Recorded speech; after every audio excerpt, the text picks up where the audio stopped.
Hey everybody, it's ElleJanelle and this is Give and Take. Today I have a special guest with me, a cool friend of mine named Divine, and I want to introduce you to him as one of my 20 dope people that I'm kind of sharing a little bit of my circle, my network with you and kind of giving you a glimpse to what I think is dope. How you doing today, Divine? Miss Queen, I'm doing great. I'm doing great. How are you? Thanks so much. I'm feeling great. I'm excited. The show's been going well so far. And I feel so lucky that, you were in town and you were willing to come down to the studio as opposed to videoing in. So thank you. Absolutely. I think the in person is always it's a stronger reflection Absolutely. Of individuals engaged in a dialogue. So Absolutely. So first I want to talk a little bit about how we met. We met at an event. I think it was called what was it? Tech to Song. Yeah. Tech to something, but Guru, who is Jay-Z's producer, he was kind of he launched this event to try to help get more people of color into the tech industry. I was hired as a photographer there, and when I was there, that's the first time we met, and you were so helpful to me where you was just like, hey, you dope, let me introduce you to this person. I think you was there with Ruben Harris. Yeah, Ruben Harris, my man Ruben. Who blew up at this time. Ruben was kind of, he was still kind of building. Early days, yeah. Yeah, so shout out to you, Ruben. I've been seeing all the stuff you've been doing. You dope. Shout out to you. But I wanted to let you know that I really appreciated kind of that embrace where it was almost like you saw that I had some talent and you wanted to make sure that I was connected inside of that room, not just a photographer, but like, no, she's dope. So first, I appreciate that. No, absolutely. And there's a reason why I gravitate towards photographers. Like I love photography myself. Mm-hmm. I like to think that I have a very, very, very sharp eye when it comes to visuals. Yeah. Whether it's photography or videography, I've always been, coming from the music industry, I've been in front of the camera a lot. Mm-hmm. People don't know I also been behind the camera. Oh, okay, right? Yeah, I didn't know. I've always been involved in the process because I'm a creative. Yeah. I'm an artist. I'm a creative, and any other creatives like that, I'm always like intrigued, and I gravitate towards them at these events. So and that was like same situation with you. I saw what you were doing, like how you was, your style and everything and stuff. Like, yo, let me connect you to my peoples and we got it popping. But that event was through my brother Rodney Sampson. Okay, was based down in Atlanta. Oh. He was part of bringing Google on that. It was like a tour to different cities all around technology and bringing technology to those who are underrepresented.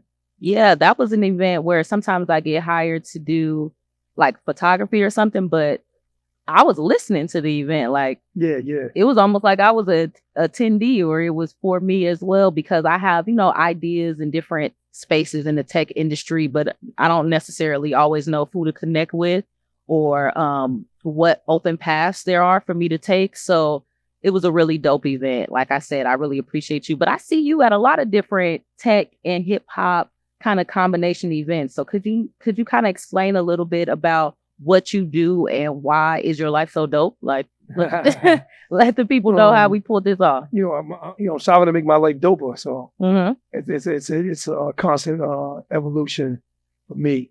But my story starts 9 years ago when it relates to the startup ecosystem in the Bay Area. I was incarcerated.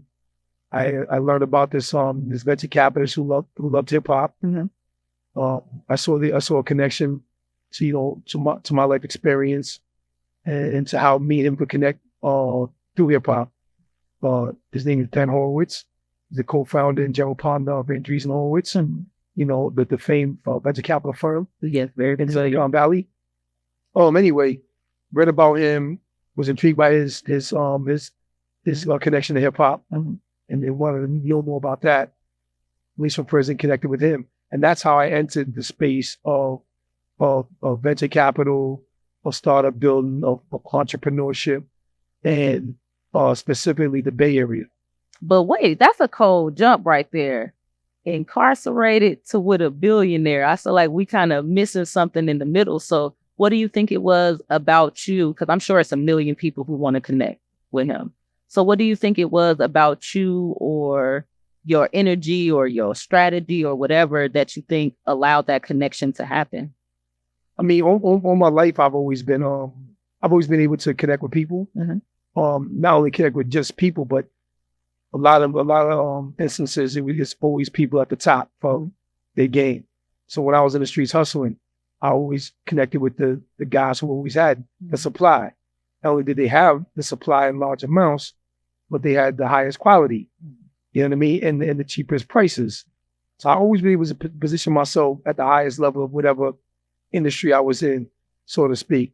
When I got into music, after I was released from prison and really pursued my professional, hip hop rap music career, I connected with Rakim, right? One of the best to ever do it at the top of the game. So when I got exposed to venture capital and, the startup building and all that, then it's, the top of the key. You know what I mean? He's like the Michael Jordan, or you know what I mean, or the Ali of venture capital. Venture capital. You know what I mean?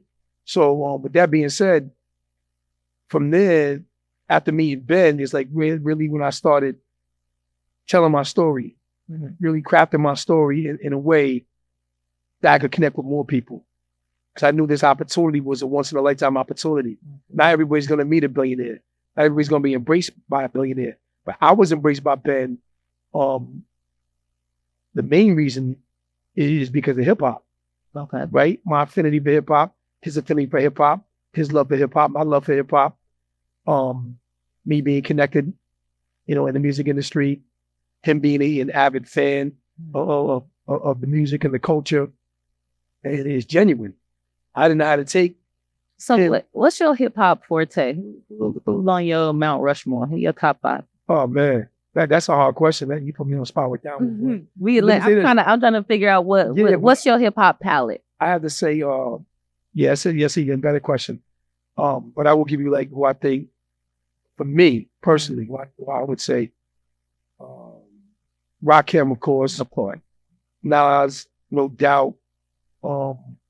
Tragedy Gaddafi, also from Queensbridge, he's a legend. He's the one that brought us Capone and Noriega. Wow. And you don't got to make it quiet. Yeah, but Wu-Tang Clan, you know what I mean? So and if at any time during this interview, you hold on, I forgot this person, stop me and throw them in there, because I know that's a lot of great artists. New artists I like Benny the Butcher. I love it. That's like upstate New York. Yes. But where you from? I was born in Rhode Island, but New York's my second home, my stomping grounds. But which borough? Brooklyn. Okay, Brooklyn, cool. Fort Greene. So so that Fort Greene Projects is where my base was, where I was bound there by being connected to brothers, that put me on, whether the streets or spirituality, and just connecting with them. So it seems like it's a lot of that connection in New York. I love New York, by the way. I think the culture is so rich. It's like everywhere, it's like a stew of culture, and I just love it. It's a melting pot. Definitely. Yes. I kind of want to hear your thoughts on how spirituality connects with hip hop, because it seems like that's a really important element of it to you. And so I'm interested to know why that is. Yeah, you got a lot of great questions. Thank you. It's definitely my wheelhouse to be able to answer those things. I don't get asked questions like that a lot, but when I do, I definitely take the opportunity to really expound. So when you look at hip hop, her infinite power, helping oppressed people. Right? I never heard that before. That's something KRS shared to the world at one time, and that always stuck with me. But hip hop has been a driving force in my life. It actually saved my life. Hip hop is what connected me to Ben Horowitz, which, as you know, 9 years ago, I've been on this journey to where I am today. There's no doubt that Ben played a major, significant role in my transformation. I did the work, but he opened that door for me and ushered me in, and his wife Felicia ushered me in, as I like to say, and exposed me to a world I'd never been exposed to, and I did what I do best. I built, right? I took the elements, I took the time, I took the knowledge, took the energy, and I built off that. But I've always been somebody who's been connected to spirituality. I've always felt connected to a higher power, if you would. And hip hop was a part of my life in my early, before my teens, my early days, right? And I always was attracted to it. I deal with all the elements of it, from b-boying to DJing, you know what I mean, to graffiti, you know what I mean, beatboxing, and of course MCing. The kids don't know about the elements. Nah. But MCing and in lyrics, that stuck with me. And so I really didn't pursue it as a professional career until after I was incarcerated. But again, as you say, my aura is, you know, street. My aura is spiritual, and you know what I mean. And my aura is creative and artistic, and a lot of, and I lean on spirituality a lot. Hence my name, Divine, which ultimately means determined idea, visualization, infinitely never ending. You know what I mean? Because I've always been able to visualize and manifest, you know, whatever I willed into my life, whether positive or negative. No, I believe you. Like, we met, I follow you on Instagram, and I see some of the places you are, some of the events that you at, some of the impact that you have. And it's like, this guy really has you can tell that you have the power of manifestation under your belt.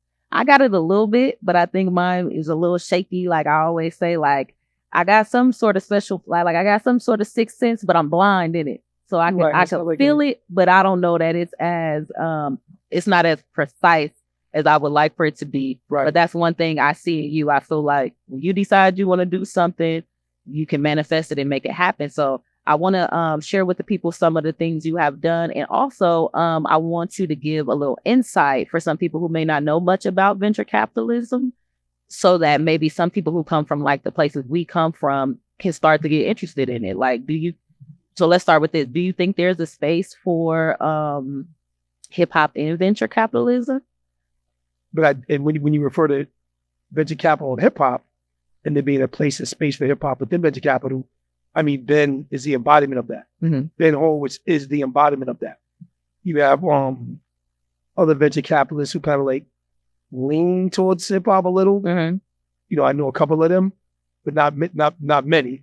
But Ben is the epitome and the embodiment of venture capital and hip hop converging, right? You know, you're good friends with Nas. He's a big fan of Nas. Well, he loves Nas. Rightfully so. Yeah. And he brought Nas into the game, exposed him to venture capital, when Nas now has Queensbridge Ventures, right? And things of that nature. So there is a place for hip hop within that. We look at Chameleonaire. He got into venture capital. He invested a lot. And a lot more others are coming in, especially over the last, 5 years or so. I've been in it since 9 years. And with that being said, I've seen a lot of change. I've seen a lot of people get into it. So it's not as new as it was 9 years ago. So you readily can find hip hop connected to venture capital much more. Because it's kind of like the new path. Because I like to say, I think that Jay-Z kind of is a leader. It's very much so, and like what you can do with the success that you can get from hip hop. And I feel like that's starting to become a little bit of a common thing. It's like you might have some success in hip hop, whether it's a hit song or a couple of albums, and then they take that money and invest it into other things like Rick Ross with the Wingstop or right. things of that nature. So I think it's becoming kind of commonplace. Flo Rida with even I don't know if did he invest in Celsius, or was he just like the talent and they were supposed to give him? He was a brand ambassador, if you would, or an influencer. Yeah. He was using the word term influencer. So actually I'm in a collaborative partnership with Kevin Harrington. From Shark Tank. From Shark Tank, yeah. Okay. He's one of the original sharks from Shark Tank. And he was actually part of the push of Celsius. He actually helped build, help it expand and grow and scale. So so it's interesting you mentioned that. So what partnership with Kevin Harrington? We're not gonna skip past that. That's big. Yeah, no, that's huge. It's huge. So I just got I got tapped by a technology company that's a fintech company and they're also positioned within the mortgage space. Okay, that's financial technology for any of my followers who don't know. Yeah, financial technology.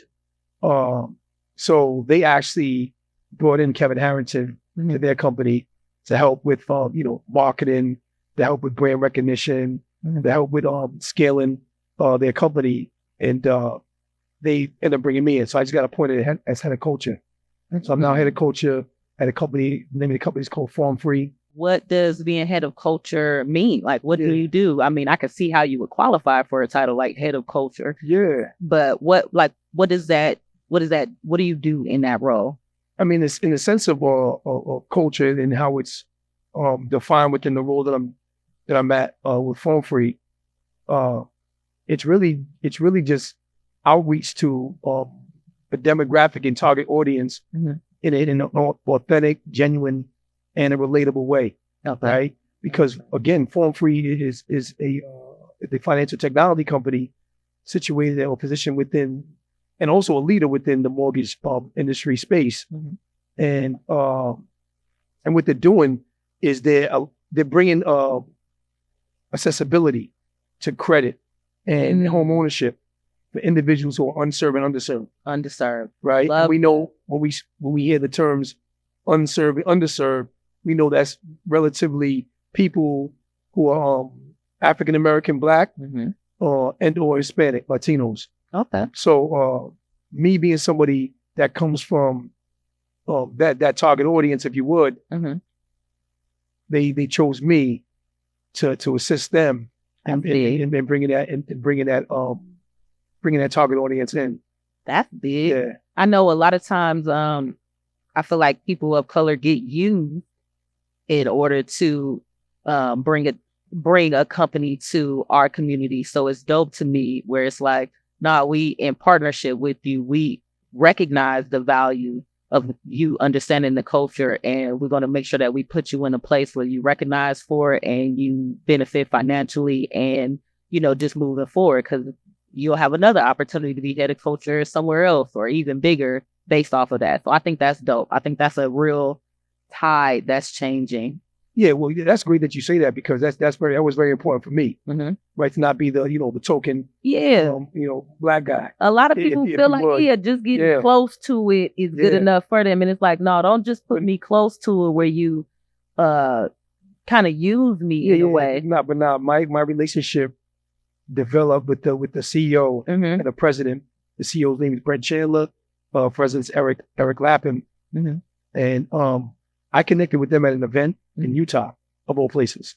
I was actually speaking up there. Utah? Yeah, I was actually speaking up there at MX's Money Experience Summit. So after that panel, the CEO, Brent, approached me. We talked. I was followed up with a meeting. I was invited to a meeting. If somebody else was speaking with him, I learned about his story, his background, and identified with it immediately. And I saw a kindred spirit. So when I learned more about the product, I immediately saw it as a product that could be leveraged within my startup, Solvent, right? And then it developed into more of a personal relationship, and then it evolved into a business relationship, and fairly quickly.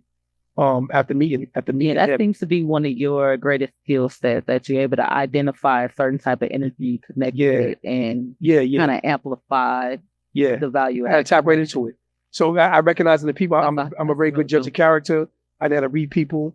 I study astrology, study astronomy. My spiritual system is based on mathematics. You know what I mean, and all that. So, I'm tapped in. I'm tuned in. I love that. So with that being said, I'm able to recognize opportunities beyond just the face value. It's the energy alignment. Yeah, energy alignment beyond face value. Aligning the energies and then turning it into absolutely into opportunities. Exactly, multiple opportunities, not just one. And what's great about that to finish adding on is that I knew that I didn't want a situation where I would be confined to a 9-to-5. So it had to be I'm an entrepreneur in spirit, right? I have the entrepreneurial spirit. I value my time. My time is my greatest commodity. So I don't get paid for my time. I get paid for my value. And once you become a person of value, you realize and recognize that. So you kind of were speaking my language with the I get paid for my value and not for my time. And I feel like I get a little bit of pushback from my community because I say, I feel that same exact way. And I think there's a lot of people like me who kind of have that baseline feeling. But there's a lot of powers that be that try to convince you to, do the 9 to 5 thing, do what everybody else is doing, kind of get in line with, how things go normally. So do you have any advice or anything of that nature for people who kind of have that ceiling, who maybe second guess themselves sometimes?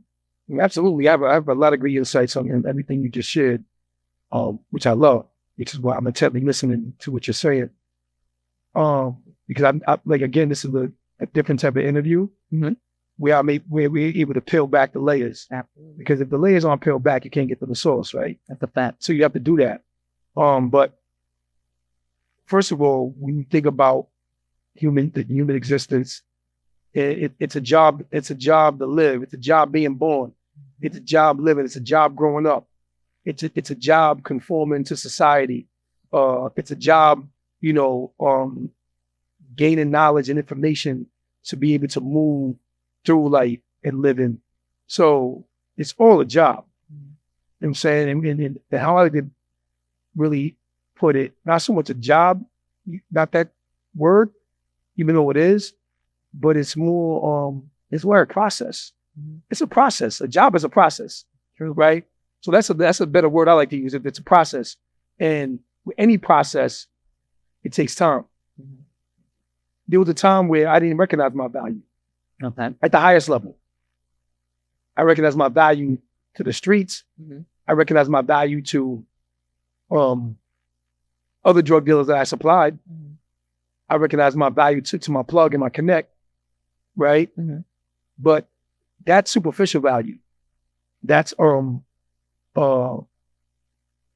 value that's not of a high regard, right? Or high elevation, if you would. Because I would like to say, I've accelerated, elevated my success, right? Through how I think about things, how I approach things. The process has got better, right? Right. It's almost like you could be maybe the greatest boxer in the world, where you could be the heavyweight champ, but instead of going to be the heavyweight champ, you just beating up people. Yeah, in the streets or something. Street, you're being a bully, right? And it's like, and it's like, it's the same talent, but it's like recognizing that it's on a higher level, recognizing that it's like no, you could really be the heavyweight champ. Exactly, at the high level. And I'm somebody who always strives for the high level, right? Because I know if I reach this high, if I fall, I know I'm gonna fall somewhere pretty good. Absolutely. You know what I mean? They say you shoot for the moon and land on the stars. Yeah. You shoot for the stars, land on the moon. Yeah, you're good, like right? You got far. Yeah, I agree with that. So with that being said, everything you were saying, I think everybody should take time to understand who they are, and in their relation to not just the world, their community, their birth family, but like beyond that, like the spiritual essence of who we are, because that's really what we are at the end of the day, right? These are just temporary vehicles that we move through. The idea of the Most High moves through, and we have these faculties, right? We have a $1 trillion piece of hardware between our ears. Absolutely. And when we use that and tap into that, and develop that, right? Because it takes time. Everything's a process, and it has stages of development. I wasn't able to understand venture capital when I first got into it, when I was first exposed to it.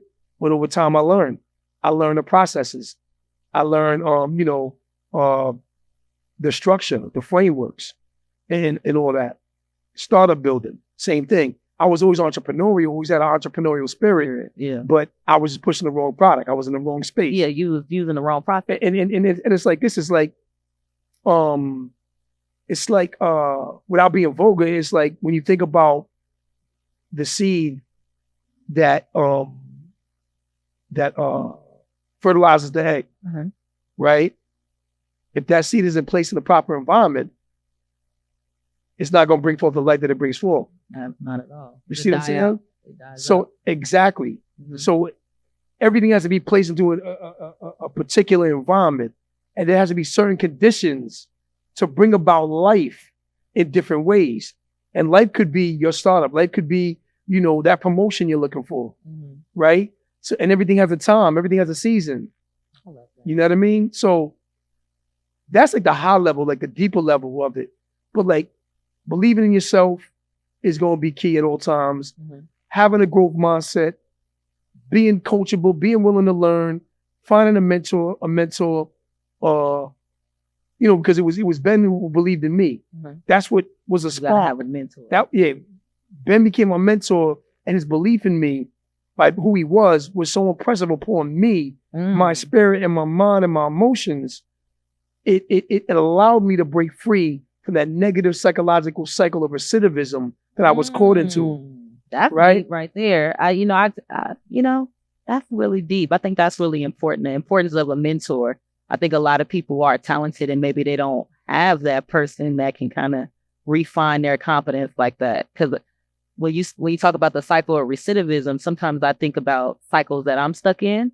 It may not be recidivism per se, but I could call it that if I wanted to. Sometimes that hater that you have inside of you that's like maybe causing you to make the same mistakes. And I think that is really like dope. I think that is very accurate when you talk about the value of a mentor, like somebody who looks at you, somebody who can see what you have in you, but maybe you're not sure. Right, exactly. Because you're gonna face fear, you're gonna face doubt. Society is gonna impose them things on you, right? And a lot of that comes from the home first. The first, comes from the home initially.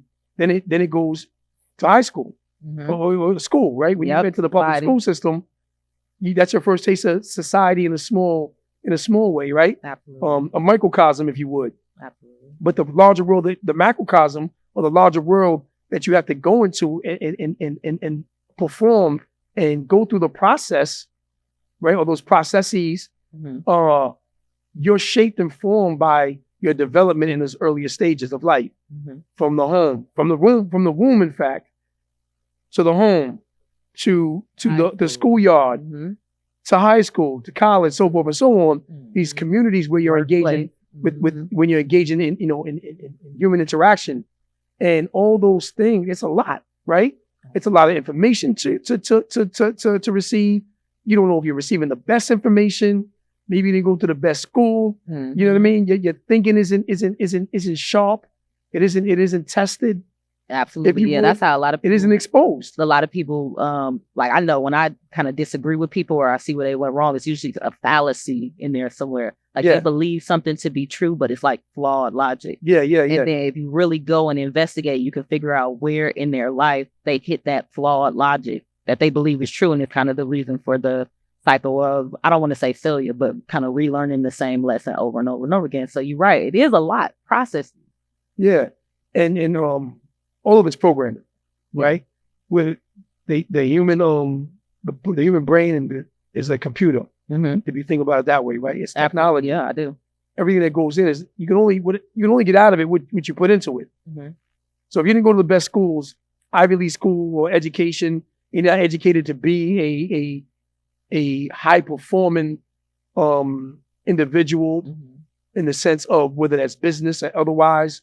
If you're not exposed like that, public school doesn't teach you to be a CEO, if you would. Absolutely. They teach you to be a worker. Yeah. The magna fiber, because you need that, right? That's all part of the system. And they need workers.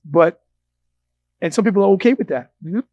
But if you feel something pulling on you within you, your spirit, your soul, and you feel you're destined for something greater, why settle for mediocrity when greatness is available? And go for it. I've always been someone who's been a risk taker. I've always had to be. But sometimes it's like, I always had to be because of my mother's drug addiction and me being forced to the streets to survive. I had to be a risk taker. If I didn't take that risk, I'm not eating. True. Right? And my whole goal was, how do I get my mother over drugs? How do I make enough money to get my mother off drugs, take her out of the projects, and get back to my middle class life that I came from? Right. So you started middle class and had a issue with my mother's drug abuse and all that situation happened between her and my father. She had an emotional mental breakdown. How old were you? I was 10 around when it happened. By the time I was 13, I was impoverished. Exposed to the projects, exposed to crime, violence. My mother's drug abuse, of course. And I had to relearn. I had to go to the streets and learn. But because I was educated to 10 years old, because, the first 7 years, those are the is most when you impactful. develop the most impactful things. And you actually carry out the same things to this day that you were programmed with for the first 7 years of your life. Absolutely. So with that being said, I was programmed very well by my mother. And I always leaned on that intuitiveness of who I was. And that brought me great success, but also brought me great failure, because the great success was in a space that was illegal.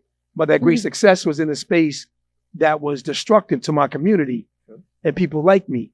And subsequently, I was arrested, convicted and sentenced to federal prison. Convicted. I'm 19 years old. Okay. Yeah. So from 10 to 19, did we ever, I know we had the slump where we go down a little bit of impoverished. Did it ever go up? Like, when did it go? If you were successful in the street, I mean, we had an up. So how long of an up did we have? Did we have like a 16 to 19 up? From 13 to 19 is where I flourished in the streets. 13 to 19. By 16, I was dealing with I was up. And, those 3 years was my training ground, if you would. First 3 years of first dealing with marijuana, then getting the cocaine, and then learning the trade, learning the skill, mastering it, innovating within it, if you would. I was very innovative when I was young, the way I approached the trade, the way I dealt in the trade, the way I moved in the trade, which made me successful. So you already had the characteristics of... Absolutely. And it goes back to my father was entrepreneurial. He was a business guy, so I leaned on that and that DNA intelligence. And I became successful fast, too fast. Too bad. To where, my greatness and success led to my failure. Led to your failure. How long did you have to do? Total of 10 years in prison. First time I went to federal prison was 7 years. That's a long time. Do you think that prison, and I hate to ask this question because I'm a bit of a prison abolitionist. So I hate to ask this question, but I'm interested to know, do you think that going to prison slowed you down and led you into a better path? Or do you think that had you not gone to prison, you would have evolved from drug trafficking into entrepreneurship anyway? I'm a prison abolitionist too. Let's start there. Because I'm a prison abolitionist myself. Good, but it's a con. You know what I mean? Free my brothers, free all my sons. You know what I mean? Like they say, open up the cells of Attica, send them to Africa. I can't sing, so I was gonna hit the I love them, baby. But because I love y'all, I'm not even gonna hurt y'all ears like that. But it does make me wonder with the mind frame that you have, the way you think about things. Did that slow down, give you the ability to realign? So I'm loving this interview. Well, first and foremost, let me say that.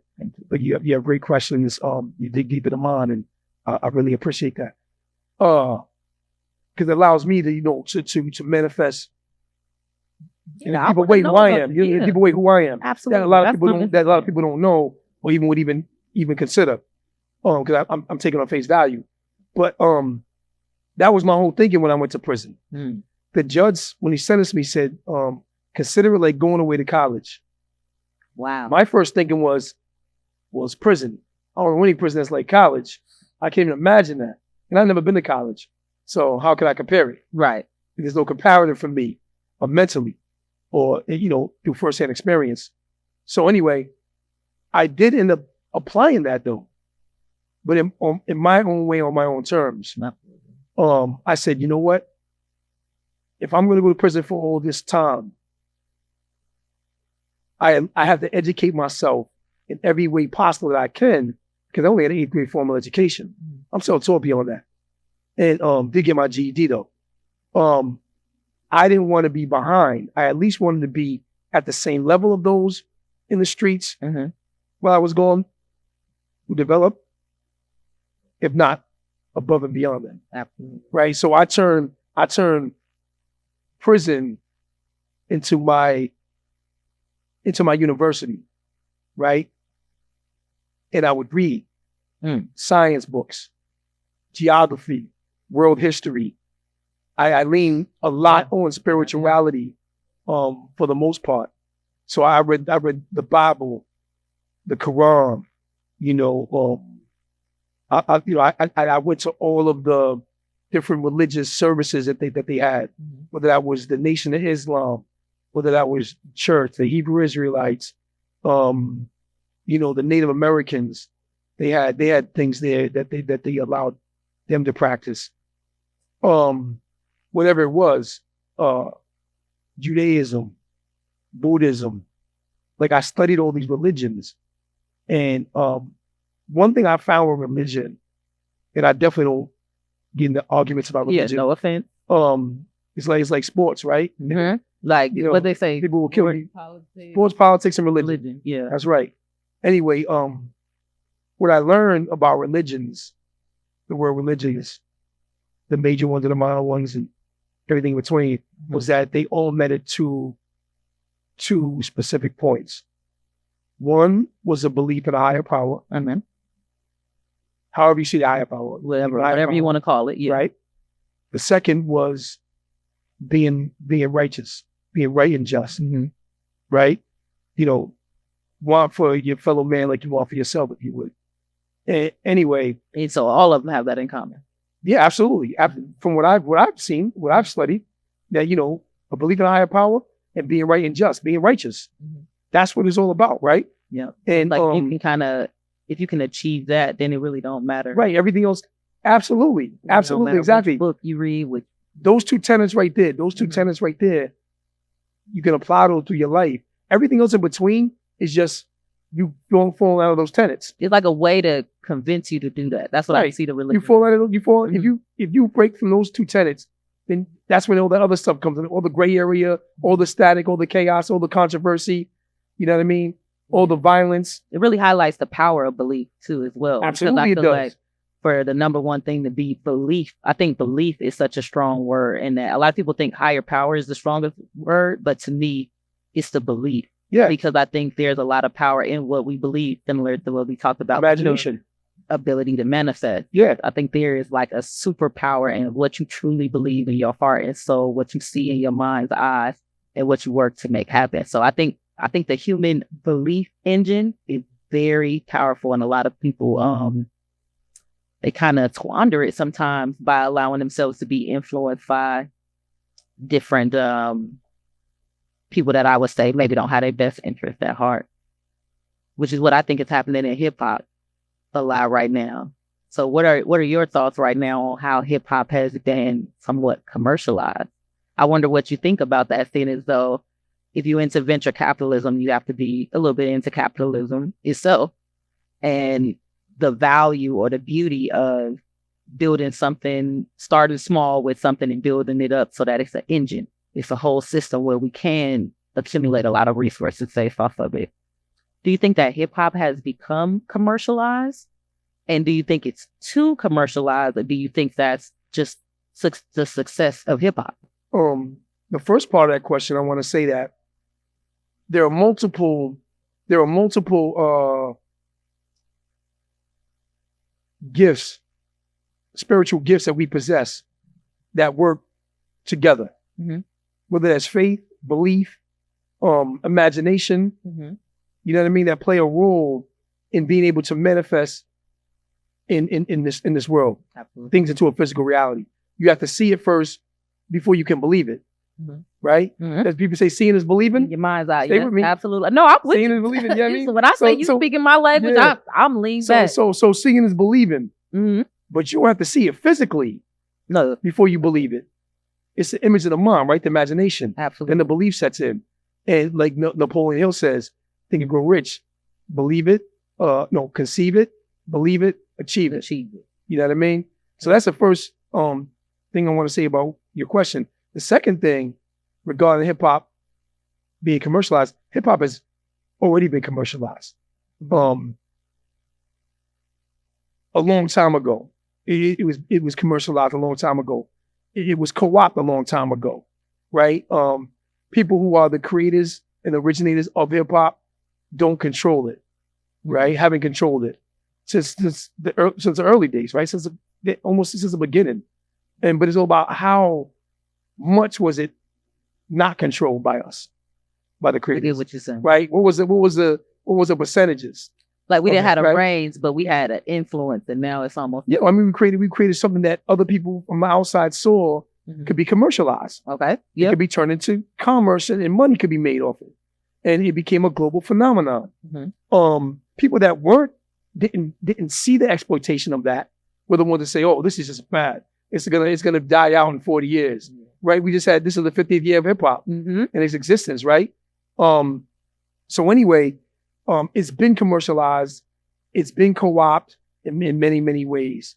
And I am still not satisfied in how I look at hip hop being owned and controlled by the creators and the originators, right? I'm not happy with the state of affairs, if you would. Has it gotten better? Well, we've been able to tap into the financial aspect of it much more at a higher level than what we once did, at a greater percentage than what we once did. Before, it was only one or two people. Yeah. And we would expect those one or two people to take charge and trickle it down and trickle it down and empower it and bring others in. But no. They like, nah, that's how I got here and I'm not losing my exactly. Greed sets in and selfishness sets in. Absolutely. And I think some of those losses kind of informed the next generation on where to go. Almost like Jay-Z say, I'm overcharging for what they did to the Cold Crush. I love that line. So it's like, love that line. Sometimes, I don't want to say it had to happen, but sometimes those injuries of the past inform what we're going to do in the future. Like, oh, okay, that's already happened. That's already went wrong. So I'm going to make sure that I protect against that happening again. So again, I guess it's still a process, like you said. Exactly. Again, it is all a process. It's all a process. You either learn or you don't. You either learn or you don't. Because if you don't learn, you do the same thing. And we know, clinically speaking, you do the same thing over and over and over and over again. Albert Einstein? No, that's not Albert Einstein. It's clinically, they say that's insanity. Yeah. That's a clinical definition of insanity. Doing something over and over and over again, expecting a different result. Yeah. So if you don't learn from past failures, if you don't learn from mistakes and learn from error, you're bound to repeat history. What you say that made me think of another event I just recently saw you at. It's the Paid in Full Foundation. Is that the name of it? Yes. And my understanding is that Nas started a foundation to help the pioneers of hip hop get health insurance. I'm sure among other things, other benefits as well. That's dope. Like, tell me a little bit about that event and kind of what you think about the importance of that, or Nas even doing that at all. That event was a brainchild of Ben Horowitz. Okay. And him and Felicia, Quincy Jones was involved, Nas was involved. Okay. They created this organization called the Paid in Full Foundation, named after Rakim's seminal album. Of course. Or Eric B. and Rakim's seminal album, Paid in Full. And actually got the blessing from Rakim to use that name, which was huge. Anyway, it is all about really paying back. You know what I mean? Those artists who were pioneers of this culture and that created this global phenomenon in the early days, right? Laying the foundation of that. But they weren't, they weren't compensated equal to their contribution, especially monetarily, right? When we speak monetarily. And that's how the Paid in Full is given back to the culture and these artists by honoring them, recognizing them. And what they do, they actually receive $500,000, so $500,000, given to them $100,000 every year. For 5 years, they get $100,000. This time they incorporate, of course, some type of health insurance. That's still being finalized. Yeah, like working out the kinks of it. Exactly how that's going to be done. But this first one was the inaugural, what they call Grandmaster Hip Hop Awards. Okay. Right? And the honorees were Rakim and Scarface. Rakim is a personal friend of mine. I've known Rakim for like 17 years.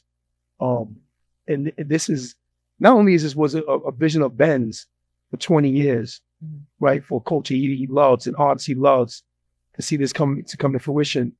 But for 9 years behind the scenes, I've been trying to connect Ben Horowitz and Rakim. Okay. For 9 years.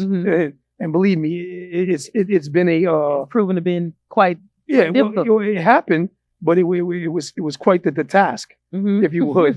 And just when I thought it would happen in the second year, the third year, it never did. But 9 years later, it finally happened.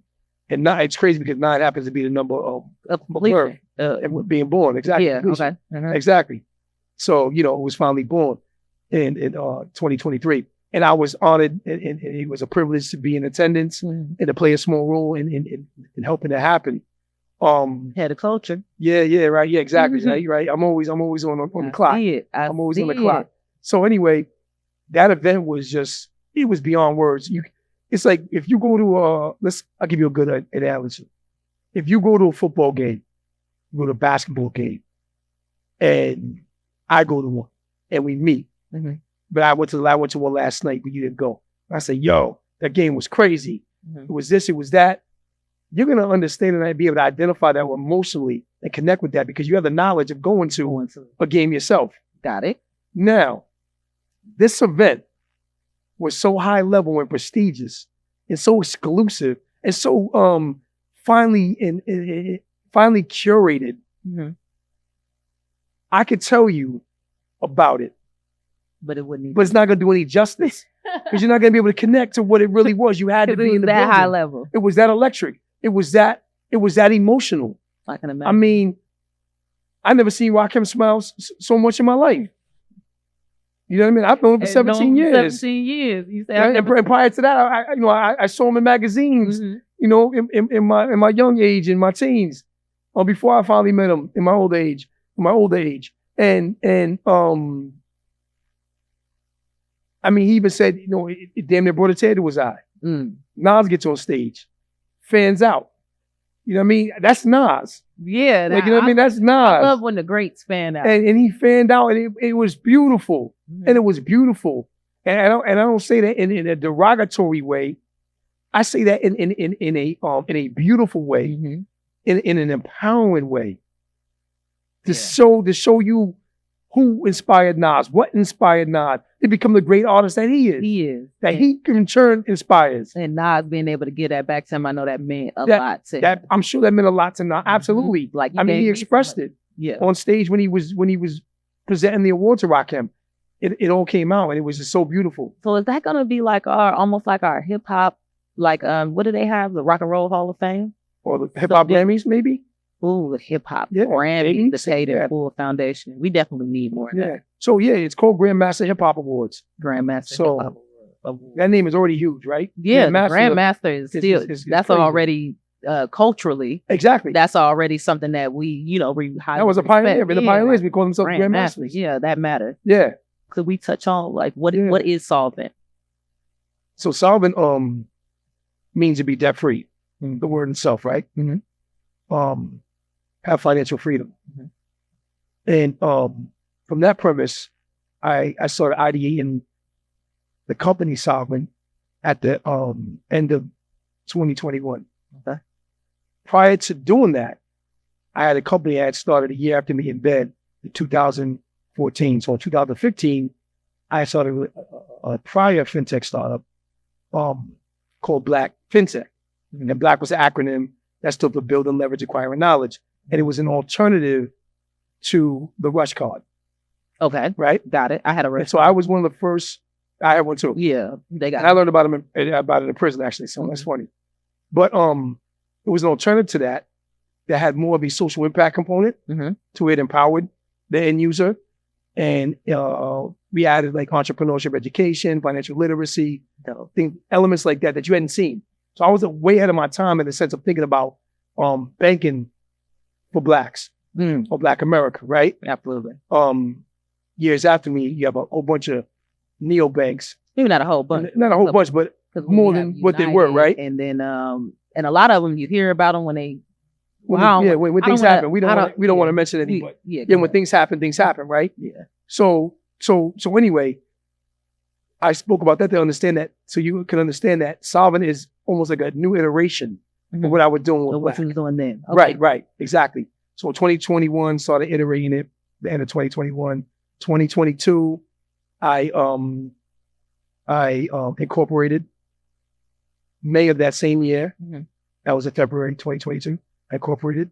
May of that year, I got selected for Amazon's AWS Impact Accelerator for Black Founders. Whoa! And they gave me $225,000, which was $100,000 of AWS credits and $125,000 cash grant.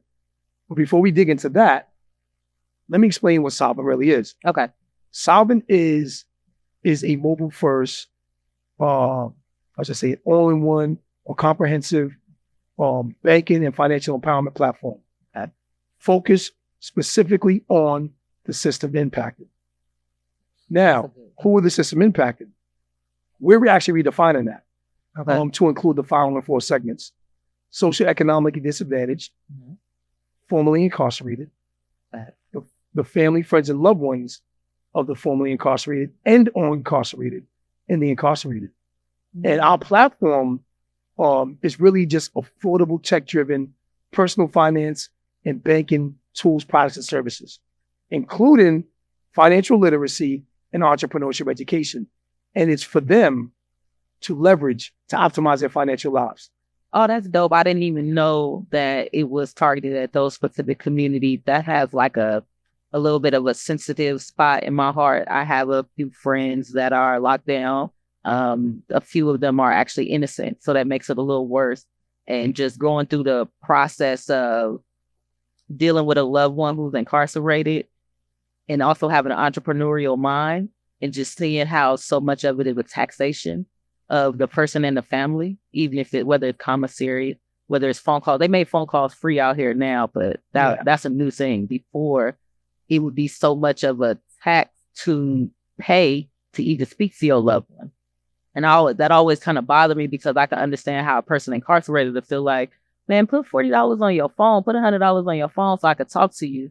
But as a person on the outside, when you're balancing different things, you got different bills, different times, that consistent charge of $40 again, $40 again, $40 again was, I could see how it was heavy for some people, mothers, baby mamas, different things like that. And I always used to be like, this is crazy. This is why they go out of their way to lock people up, because it's so financially beneficial in so many different ways or whatever. So that I appreciate you specifically naming that community to try to help, especially to include the friends and family. I mean, this is a whole nother podcast subject matter when we talk about the industrial prison complex, or the prison industrial complex, and private prison and mass incarceration. I'm somebody who has experienced that, and now me building Solvent to empower these individuals around finances and money. It's a perfect founder problem fit, right? Which is why I had so much success in being able to show that I have the ability to build this, right? And it's been a long journey. And there's an exclusive here right now. I will share. I've already shared the fund-free news, which is huge. But the even bigger news is that Solvent just got accepted into the Visa and Plug and Play and inclusive FinTech Accelerator. Wow. Which is why I'm out in the Bay Area now. I'm out in Silicon Valley to partake in the Plug and Play Gala and Summit. And if you're not familiar with... Well, I was about to say, wait a minute. That's huge. People may not understand exactly what that is and what that means. So can you please kind of explain what that means? What is an accelerator? Because I know you probably like everybody I talk to understands this. Right. What is an accelerator, and why is it so big that it's Visa's Plug and Play Accelerator, especially for the fintech business that you're discussing? Okay, so an accelerator is a program. It could be a nonprofit. It could be a for-profit company that runs an accelerator. And accelerators just what the word says, accelerate. It accelerates. It helps you speed up. Yeah. So if it gives you the tools, resources, it gives you the mentorship, and most of them give you capital actually too. Absolutely. And invest money in your company. But so for instance, if you were building your own business and maybe it would take you 5 or 10 years to get your business to a specific space where you would even be in the process of partnering with somebody as big as like Visa, MasterCard, anything of that nature, they accelerate that process. So now instead of it taking 5, 10 years, you might go through a 3-month program. And now you maybe not jump the line, but now you're so much farther forward. So that's huge. Right. And I mean, when you think about the two brands behind this, Visa, global brand, recognized by everybody. Then you think about plug and play, the plug and play tech center. That's a whole nother level. I mean, this is the place where Google was incubated, right? Plug and play have been early investors in PayPal, right? Yeah. They actually were incubated there as well, I believe. But anyway, the work they do, they're one of the most active accelerators out there, amongst tech stars and Y Combinator. But it's proof to me that I'm on the right track to what I'm building. I've learned so much over the years. This is not the first accelerator I've been in. And just learn and learn and learn and learn. It's a constant learning process. It's a constant learning curve. And I'm grateful that I was chosen. And I look to really leverage this opportunity to really catapult Solvent to the next level. Because there's a lot of people incarcerated who run Amazon stores, they write books, they do so many different things. A bunch of entrepreneurs in prison. So I was one of them. You know what I mean? So, right. So there is still a need for financial services, technology, mentorship, like we talked about earlier, even if you're incarcerated or if you're newly released or if you are helping somebody who is incarcerated. So, and you said the fourth one was socioeconomic. What was socioeconomic disadvantage. Disadvantage. Yeah. So yeah, all of that. I love that so much. But I want to do a fun segment. I've started this segment. I don't know how long they'll last either, but going really well. It's called Social Media Street. I like that. You see that name? The streets caught me. Yeah, the streets of social media. And the purpose of this segment is really, when we talk about tech, a lot of tech is tailored to what you specifically do. Google is watching, Instagram is watching. They see when you slow down, they see what you look at, they see what you click.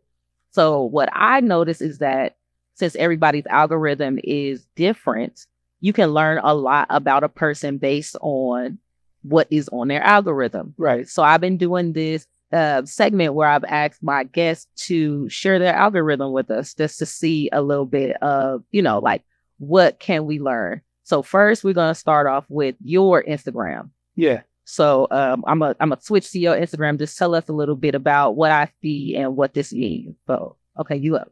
Yeah. So entrepreneur, of course. My name is Victor D. Lombard. I professionally go by Divine. I talked about what that means earlier.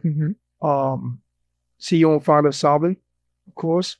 I call myself the Plug's Plug because I've been able to really help a lot of high-level individuals in different industries accomplish tasks. You know what I mean? Or situations I hope, bring together. So I call myself the Plug's Plug. The Plug's Plug. Yeah. Early on in my being exposed to Silicon Valley, I quickly became known as a super connector and hyper network. So of course you see that up there as well. And then I've of course been featured via Forbes, TechCrunch, Black Enterprise, Entrepreneur, Inc., etc. So so you see Solvent here. See Solvent the front. Solvent, so yeah, I'll actually go to the event. So you see stuff from the event. Oh, so this is Ben and Felicia Horowitz, the creators beautiful of Paid in Full. two individuals that have impacted my life beyond measure. I can never, ever repay them back for what they've done for me. I always say that Ben opened the door and Felicia ushered me in. And I didn't know I was in it. I didn't know it was as they say, a two-part, like a two people deal. Yeah, so Ben and Felicia, I know it was a 2-package deal. You know what I mean? Connected to Ben, but Felicia came with it, and it's been a beautiful, beautiful experience getting to know them more and being a part of their life and then being a part of mine. So here's a picture of all of us on the red carpet, if you would, but it's black.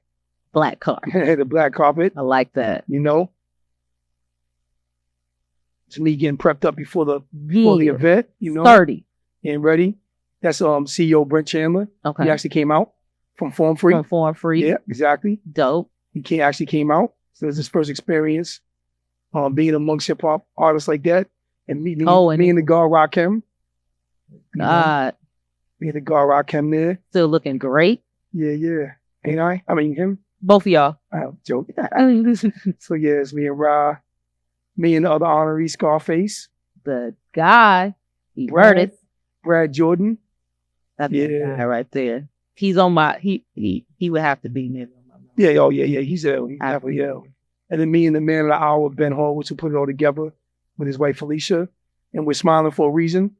You know, because we got that smile that we pulled it off. Yeah. You know what I mean? It happened. Yeah, that's to pop the champagne after it happens. Of course, me and the godson. Absolutely. The NAS. You know what I mean? Nas. Did you go to the 50th? Did you go to the 50th anniversary? Nah, I was gonna go, but I didn't make it out. I wanted to go. You know, you brought Lauryn Hill out. Yeah. I'm familiar with it. Yeah, it's crazy. It was crazy. I was in the stands going crazy. I couldn't believe. Okay, I'm sorry. Go ahead. No, you're good. So anyway, I've known Nas. I met Nas initially through Ben.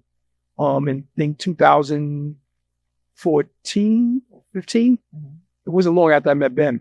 But what's interesting, a side note, is that I was in New York one day and I went down to Sweet Chick in Lower Manhattan. Wait, what's Sweet Chick? Sweet Chick is one of Nas's restaurants he invested in. Okay.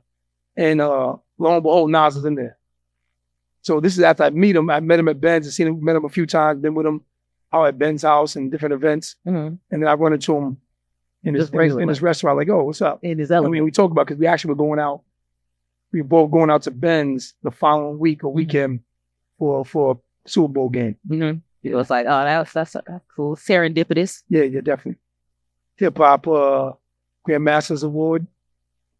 Awards book. Me and Ben Horowitz' son, Jules. Oh, they got the espresso martinis in there? Yeah. Man. That's Felicia's nephew. That's Felicia's brother-in-law, Cartoon. And me and the man, Flavor Flav. Oh. Clock Master. Yeah.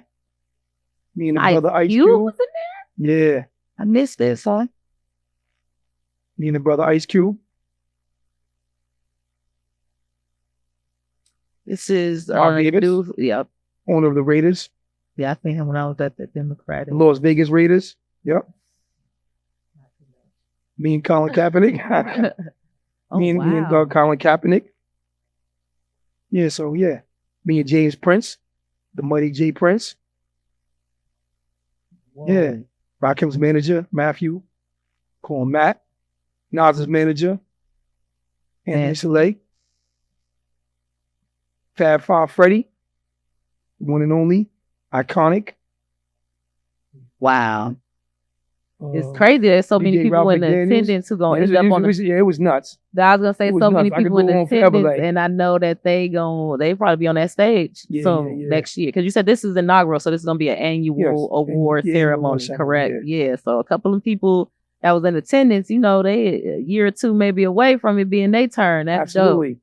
Okay, so I'm sorry I cut you off. Oh, that's good. I was almost finished anyway, but so that's what it is. So this is your page. This is okay. So that shows us a little bit about you.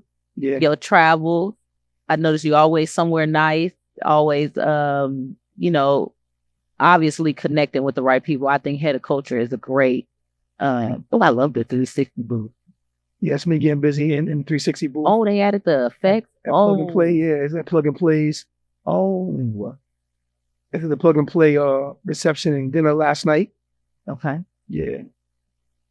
So by the time... So that's how I looked up and you was in town. Yeah.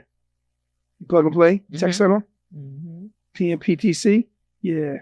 Couple places I traveled. I visited while I was out here. Did a little window shopping. What is this? That's a Tesla Cybertruck. Like I say, slide of it. You got the side of it. Oh yeah, I seen this truck. Yeah. For a second, I thought it was something else. But yeah. Think people gonna buy that truck? Oh, absolutely. Base price $60,000. People are getting that truck. $60,000. I said the same thing. Finding the fan. Can you zoom in on that? So we got PayPal. Oh, let's see the Honey. Oh, I didn't know Honey was plug and play. True Bills, something I've utilized. Dropboxes. I don't know if I could do. I don't know if this to. I wanted to do like my idea too. But yeah, plug and play is big. They definitely. I mean, when you won some of the ways they won, I don't even know how many. You don't even got to win again. You still exactly still living off. Off the first one. I mean, living off PayPal and Dropbox. I mean, come on now. How many more times you got to win, and they keep winning. So, all right. So what else? Let's see the algorithm. How do you do that? Just hit the home button in the lower. So let's scroll a little bit. So you got a little comedy on your joint. I think for that loyalty is priceless.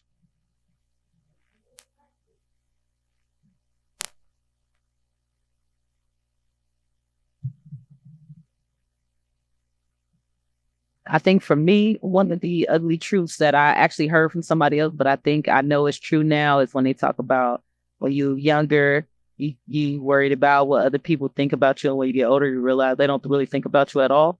Right. Exactly. I love that. That's temporary. Yeah, it's a great truth. Like, you so worried about what other people think, and it's like, man, they worried about what they got going on. Right.